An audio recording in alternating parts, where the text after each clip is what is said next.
Sa iba pa ring tampok na balita, Senador Ronald Bato de la Rosa no-show sa 2026 PMA Alumni Homecoming. Para sa detalye may live report si Vic Samintak. Vic?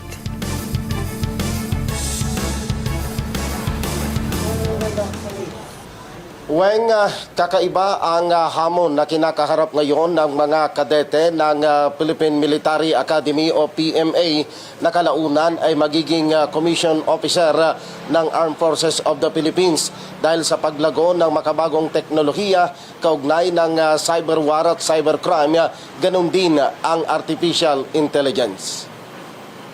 Hindi nagpakita si Senador Ronald Bato de la Rosa sa Philippine Military Academy o PMA Alumni Homecoming ngayong taon kung saan naging panauhing pandangal si Senador Panfilo Lacson.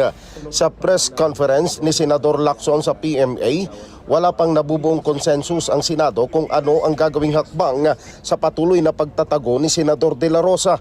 Ayon kay Lacson, ang tanging nagawang aksyon sa pagliban ni Senador de la Rosa ay alisin ang pagiging miyembro nito sa lahat ng standing committee. We'll just cross the bridge when we get there. Actually, kung may ethics complaint, it is the ethics committee that will take action initially. Binigyan naman ng pagkilala ng Philippine Military Academy Alumni Association ang 22 alumni ng Premier Military Academy sa ginanap na Alumni Homecoming ngayong taon sa Port del Pilar, Baguio City. Panauhing pandangal sa PMA Alumni Homecoming ngayong taon si Senador Panfilo Lacson na isa ring alumnos ng PMA Class 1971. Sa kanyang pagsasalita, binigyang diin ni Lacson ang motto ng PMA na Courage, Integrity, Loyalty sa pamagitan ng pagbanggit sa mga produkto ng akademya na nagbuwis ng kanilang buhay habang tinutupad ang kanilang sinumpaang tungkulin.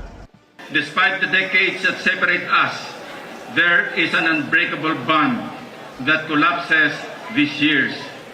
There is a shared experience that bridges each and every class that keeps extending the long gray line year after year. It is a trinity of our being: courage, integrity, loyalty. The three words that have never faded with the passage of time. Inihayag ni Lacson